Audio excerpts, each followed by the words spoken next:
จากสายผู้หลวงอันสลับซับซ้อนจากพื้นป่าอันกว้างใหญ่ไพศาลบอนที่ธรรมชาติได้มอบทรัพยากรแร่ธาตุอันอุดมสมบูรณ์ให้กลุ่มบริษัทวังตัดไมนิ่งได้เติบใหญ่ขยายตัวอย่างเข้มแข็งและมั่นคงจนกลายมาเป็นสัญลักษณ์แห่งการพัฒนาอย่างยืนยงอยู่สปป.ลาว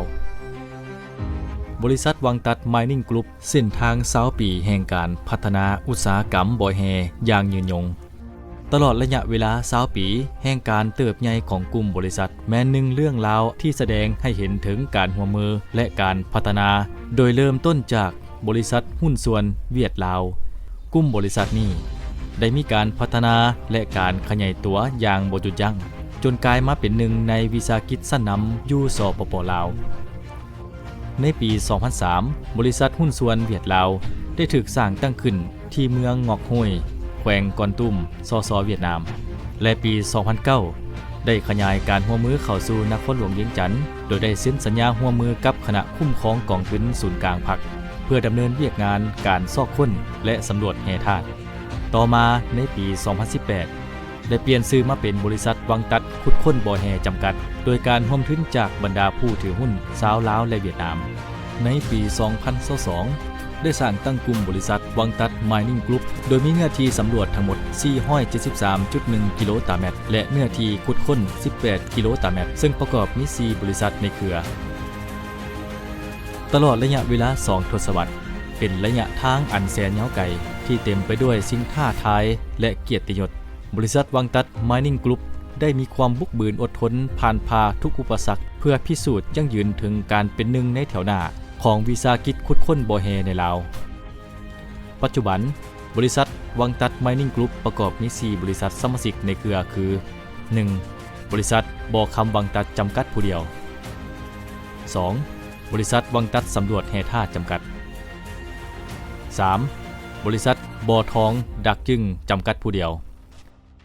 4. บริษัทดักจึงสำรวจแร่ธาตุจำกัดด้วยศักยภาพของ 4 บริษัทในเครือบริษัทวังตัดไมนิ่งกรุ๊ปได้ขยายตัวไปทั่วแดนลาวนับแต่อุตสาหกรรมบ่อคำวังตัดจนถึงบ่อทองดักจึงที่ได้สร้างท่าแหงและความเข้มแข็งยั่งยืนถึงการเป็นกลุ่มบริษัทชั้นนำในอุตสาหกรรมขุดค้นบ่อแฮประสงค์เริ่มต้นในการสร้างตั้งกลุ่มบริษัทนี้แม้นมีหลายอย่างหลายเป้าหมายแต่มีอยู่2เป้าหมายที่เป็นเป้าหมายหลัก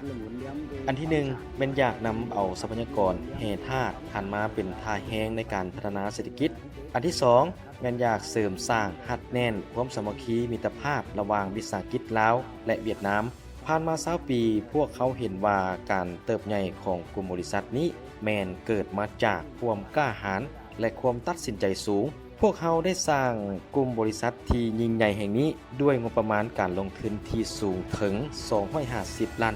ในนั้นสามารถสร้างเวียกเฮ็ดงานทำให้แก่แรงงานภายในท้องถิ่นได้หลายพันคนนี่คือสิ่งที่ยืนยันถึงพื้นฐานการพัฒนาที่เข้มแข็งและความมั่นคงของกลุ่มบริษัทพวกเขาบริษัทวังตัดไมนิ่งกรุ๊ปถูกสร้างตั้งขึ้นบนพื้นฐานความสามัคคีพิเศษการร่วมมือหอบด่านของสองชาติลาวเวียดนามซึ่งเป็นมูลเสื่อแห่งความสามัคคีอันบริสุทธิ์ผุดพองที่ทรงทอดจากคนหลุดหนึ่งไปสู่อีกคนหลุดหนึ่งพวกเฮาได้ก่อสร้างบริษัทนี้โดยทุนห้อนหยาดเหงื่อแห่งกายสติปัญญาและความเสียสละอย่างสุดกกสุดปลายโดยความไว้เนื้อเชื่อใจซึ่งกันและกันโดยความภาคเพียรมานะอดทนของผู้บริหารของบรรดาข่าวหุ้นโดยความเอาใจใส่ของพนักงานกรรมกรสมทบกับการวางแผนยุทธศาสตร์วิสัยทัศน์การพัฒนาบ่อแฮที่ชัดเจนเฮ็ดแต่น้อยหาใหญ่เฮ็ดแต่ง่ายหายากและพิเศษด้วยความอุดมสมบูรณ์ของแหล่งทรัพยากรอีกเขตสัมปทานบริษัทได้เติบใหญ่ขยายตัวอย่างเป็นลำดับมีความมั่นเที่ยงทางด้านการเงินมีประสบการณ์ทางด้านบ่อแฮและมีผลสำเร็จทางด้านการลงทุนสามารถก้าวข้ามผ่านอุปสรรคก่อยุ่งยากน่านับประการตลอดระยะ20 ปีผ่านมาข้าพเจ้ายังจดจำได้ดีต่อคำสั่งสอนของพ่อแม่ปู่ย่าตายายที่ว่าการเฮ็ดค้าเฮ็ดขายร่วมมือลงทุนกับเพื่อนมิตรสหายต้องมีความซื่อสัตย์สุจริตเป็นที่ตั้ง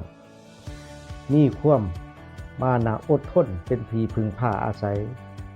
มีความไว้เนื้อเชื่อใจเป็นหลักมั่นมีความเสียสละเป็นสิ่งศรัทธาและมีความกล้าหาญเด็ดเดียวมีความรับผิดชอบสูงเป็นสิ่งตัดสินบริษัทบางตัด Mining Group ยังสืบต่อลงทุนดำเนินธุรกิจในแขนงบ่อแฮอยู่สปป.ลาวอีกหลาย10 ปีพวกเขาจะซุ้มทุกความสามารถเพื่อพัฒนาบริษัทให้เติบใหญ่เข้มแข็งตามทิศหันไปสู่อุตสาหกรรมทันสมัยสีเขียวและยืนยงพัฒนาบ่อแฮอยู่บ้านเกิดเมืองนอนเขตสัมปทานแห่งนี้ให้ติดพันกับเวียกงานพัฒนาพื้นฐานโครงสร้างเศรษฐกิจสังคมตามระเบียบกฎหมายและแนวทางนโยบายที่รัฐบาลวางออกข้าพเจ้ามีความมุ่งหวังว่าทรัพย์สินบนพื้นแผ่นดินแห่งนี้ที่ถูกปกครองไปด้วยเลือดเนื้อของนักรบวีรชนแต่ละยุคแต่ละสมัยนั้นต้องถูกนำมาพัฒนาพื้นแผ่นดินแห่งนี้ให้มีความเจริญรุ่งเรืองชีวิไลสืบต่อไป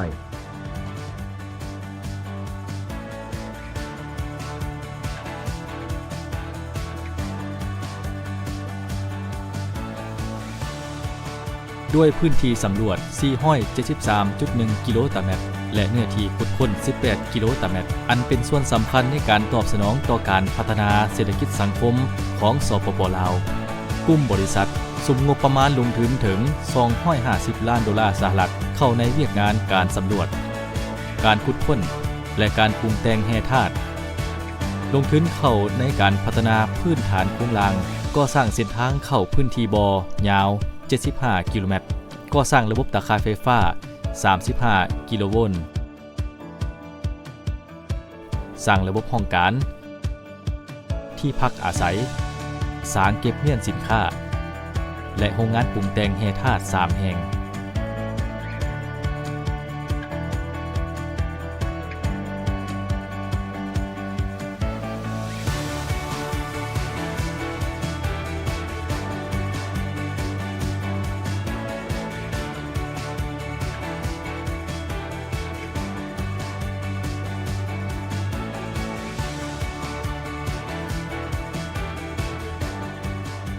พวกเขาได้ลงทุนเข้าในการพัฒนาอุตสาหกรรมบ่อแฮอยู่เขตแห่งนี้หลายร้อยล้านดอลลาร์สหรัฐ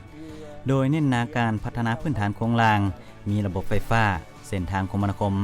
พร้อมเดียวกันนั้นพวกเขาได้จัดซื้อจัดหาอุปกรณ์ที่มีมาตรฐานและทันสมัยหลายกว่า400 รายการเพื่อรับใช้เข้าในเวียกงานขุดค้นบ่อแฮนี่คือพื้นฐานความเข้มแข็งของกลุ่มบริษัทวังตัดของพวกเขา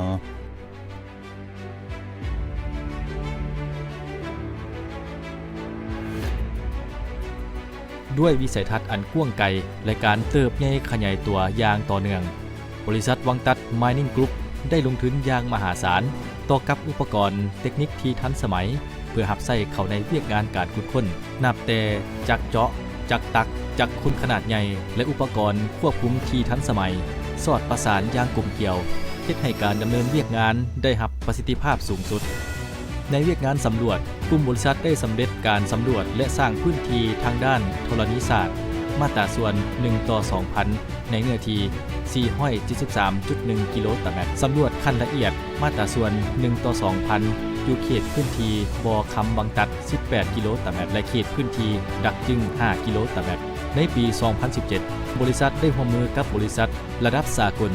ร่วมมือกับผู้เชี่ยวชาญจากต่างประเทศออสเตรเลียดำเนินการบินสำรวจด้านธรณีฟิสิกส์ทางอากาศทั่วขอบเขตพื้นที่บ่อแฮเพื่อนำข้อมูลดังกล่าวมาสำรวจขุดเจาะในท้ายปี 2025 บริษัทได้สำเร็จการขุดเจาะจำนวน 1,019 หูเจาะหรือเท่ากับ 2,5,100 สเวตเมตรในปัจจุบันบริษัทได้นำใช้อุปกรณ์ทันสมัยหลายอย่างเช่นจักรเจาะสำรวจ24 เครื่อง Desco 4,500 จักรเจาะระเบิด26 เครื่องเซกา480ฟูรุกาวะ SCR จักรขุดโคมัตสึ PC 2000 PC 1250 สวิตช์เครื่องรถแทรกเตอร์รถบรรทุกขนส่งและเครื่องจักรขับไส้อื่นๆอีกหลายรายการ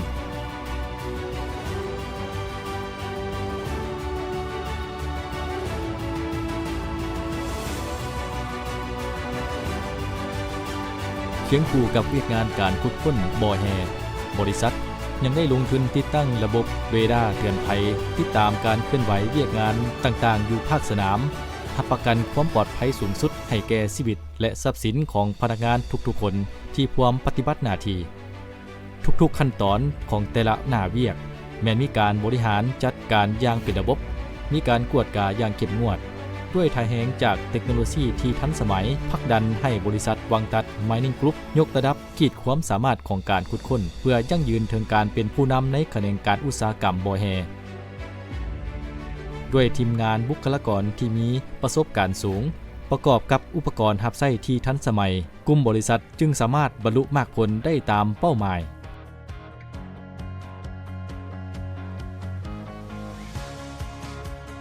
พวกเขาเชื่อว่าผลคือพื้นฐานของทุกความสำเร็จทุกก้าวของการเติบใหญ่ขยายตัวขององค์กรแม้นล้วนแล้วมาจากมากผลของการทุ่มเทและความสามัคคีอันเป็นน้ำหนึ่งใจเดียวเคียงคู่กันนั้นพวกเขาได้เน้นใส่การก่อสร้างพัฒนาทรัพยากรมนุษย์ไปพร้อมกับการนำใช้เทคโนโลยีที่ทันสมัยการลงทุนใส่คนและเทคโนโลยีบ่เป็นเพียงแต่ยุทธศาสตร์ของการพัฒนาเท่านั้นมันเป็นการสร้างความเชื่อมั่นและความรับประกันความมั่นคงในอนาคตกลุ่มบริษัทได้ก่อสร้างระบบที่พักอาศัยที่ปลอดภัยรับประกันอาหารการกินที่สะอาดและถูกลักอนามัยสร้างปัจจัยพื้นฐานให้พนักงานทุกคนมีความสะดวกความสบายและมีความสุขในการเฮ็ดเวียกในนั้นยังได้สุขยุ่ส่งเสริมจัดกิจกรรมต่างๆทางด้านกีฬาศิลปะวรรณคดีเพื่อสร้างความสามัคคีและบรรยากาศอันเบิกบานมวลซื่นในทุกๆวันเพราะการเบิ่งแยงชีวิตการเป็นอยู่ของพนักงานคือหัวใจหลักอันสำคัญของการพัฒนาที่มั่นคง เป็นผู้บริหารโดยตรงข้าพเจ้าถือว่าบุคลากรคือทรัพย์สินอันล้ำค่าที่สุดขององค์กรโดยเฉพาะกลุ่มบริษัทของพวกเขาแม่นกลุ่มบริษัทที่มีคนหลายเชื้อชาติมาจากทั่วทุกมุมโลกเพื่อยกสูงขีดความสามารถในเวียกงานเราจึงเน้นหนักการสร้างวัฒนธรรมองค์กรติดพันกับเวียกงานการฝึกอบรมยกระดับความรู้เทคโนโลยีใหม่ๆให้แก่พนักงานอยู่เสมอ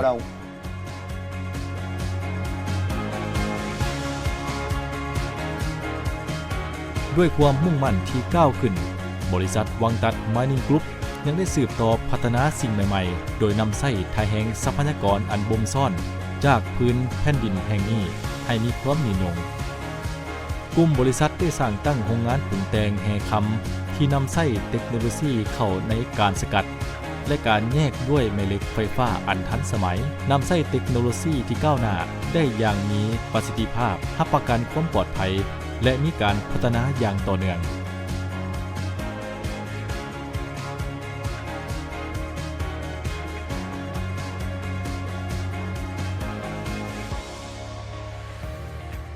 เคียงคู่กับการพัฒนาเศรษฐกิจบริษัทวังตัด Mining Group ยามใดก็ยกสูงความรับผิดชอบต่อสังคมและการปกปักรักษาสิ่งแวดล้อมโดยยึดมั่นแนวทางการพัฒนาเศรษฐกิจต้องเคียงคู่ไปกับการรักษาสิ่งแวดล้อมและสร้างผลประโยชน์ให้แก่สังคมต่อกับการรักษาสิ่งแวดล้อมโดยมีการสร้างระบบบำบัดน้ำเสียมีการบริหารจัดการสิ่งเศษเหลือที่ได้มาตรฐานรับประกันสภาพแวดล้อมสีเขียวสะอาดให้แก่ชุมชน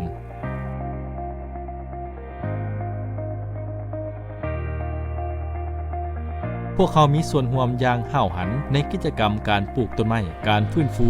ระบบนิเวศธรรมชาติร่วมมือกับทางภาครัฐเพื่อติดตามกวดกาและประเมินผลกระทบต่อสิ่งแวดล้อมอย่างเป็นประจำนอกจากนั้นบริษัทวังตัด Mining Group ยังได้ประกอบส่วนช่วยเหลือการพัฒนาเศรษฐกิจสังคมของท้องถิ่นเซนการส่งเสริมการท่องเที่ยวทางธรรมชาติเขตหนองฟ้าบ้านทงไกโอกสร้างโครงลางพื้นฐานที่สำคัญสร้างโรงเรียนสุขศาลาส่งเสริมกิจกรรมทางด้านศาสนาเพื่อรักษาฮีตของประเพณีอันดีงามไว้รวมถึงเวียกงานการช่วยเหลือทางสังคมสร้างมูลนิธิศูนย์กู้ภัยฉุกเฉินอยู่แขวงอัตตปือและแขวงเสกองระดมก่อสร้างอนุสาวรีย์พระเจ้าไสยเศรษฐาธิราชแขวงอัตตปือมอบงัวสร้างเศรษฐกิจให้ประชาชนภายในท้องถิ่นจำนวน314ตัว รวมมูลค่า 1,300 ล้านกุกีบพัฒนาเขตพื้นที่ปลูกกาแฟแบบนิยมสร้างเวียกเหตุงานทำให้ประชาชนท้องถิ่นซึ่งนับแต่ปี 2019 ถึง 2023 กลุ่มบริษัทได้ประกอบส่วนสนับสนุนกิจกรรมต่างๆ ทั้งสังคมรวมมูลค่าถึง$25 ล้านสหรัฐ เขาคิดเสมอว่าการพัฒนาธุรกิจต้องติดพันกับความรับผิดชอบต่อสังคมการพัฒนาท้องถิ่นต้องไปพร้อมกับการปกปักรักษาสิ่งแวดล้อมนำใช้เทคโนโลยีที่ทันสมัยเข้าในการบำบัดเคียงคู่กับการฟื้นฟูป่าคืนความสมบูรณ์ให้แก่ธรรมชาติตลอดระยะแห่งการพัฒนาบริษัทวังตัด Mining Group เป็นเกียรติอย่างสูงในการต้อนรับบรรดาการนำขั้นสูงของพรรคของรัฐที่ได้มาเยี่ยมยามโดยเฉพาะการลงเยี่ยมยามของท่านจุมาลีไสยสรอดีตเลขาธิการใหญ่คณะบริหารงานศูนย์กลางพรรคประชาชนปฏิบัติลาว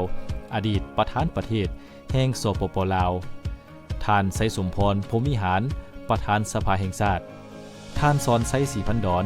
นายกรัฐมนตรีแห่งสปป.ลาวพร้อมด้วยบรรดาการนำขั้นสูงท่านอื่นๆตื่มอีกด้วยการประกอบส่วนอันใหญ่หลวงเข้าในการพัฒนาเศรษฐกิจสังคมตลอดระยะ20 ปีผ่านมาบริษัทวังตัด Mining Group ได้มีผลงานอย่างหลากหลายโดยได้รับการประดับเหรียญไซเหรียญกาและใบย่องยอประเภทต่างๆจากพรรคและรัฐบาลแห่งสปป.ลาว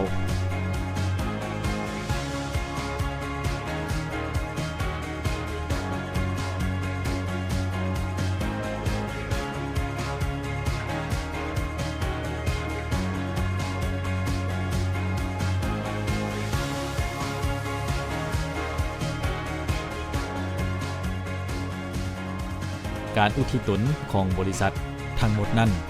ล้วนแล้วแต่แม่นแห่งสุขยู่อันสำคัญเฮ็ดให้กลุ่มบริษัทสืบต่อพัฒนาเพื่อยืนยันถึงบทบาทการเป็นผู้นำในอุตสาหกรรมการขุดค้นแร่ธาตุที่เคียงคู่ไปกับการรักษาสิ่งแวดล้อมพวกเขาได้กำหนดทิศทางแผนพัฒนาระยะยาวโดยมีแผนเริ่มแต่ปี 2025 หา 2030 2035 หา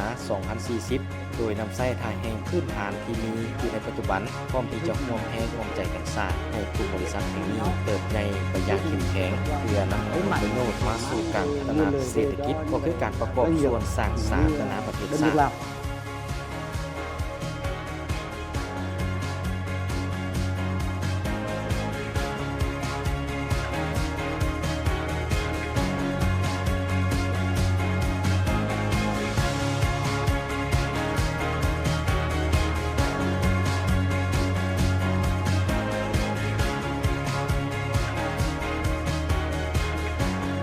บริษัทวังตัด Mining Group พัฒนาอย่างยิ่งยงก้าวไปสู่อนาคตร่วมกัน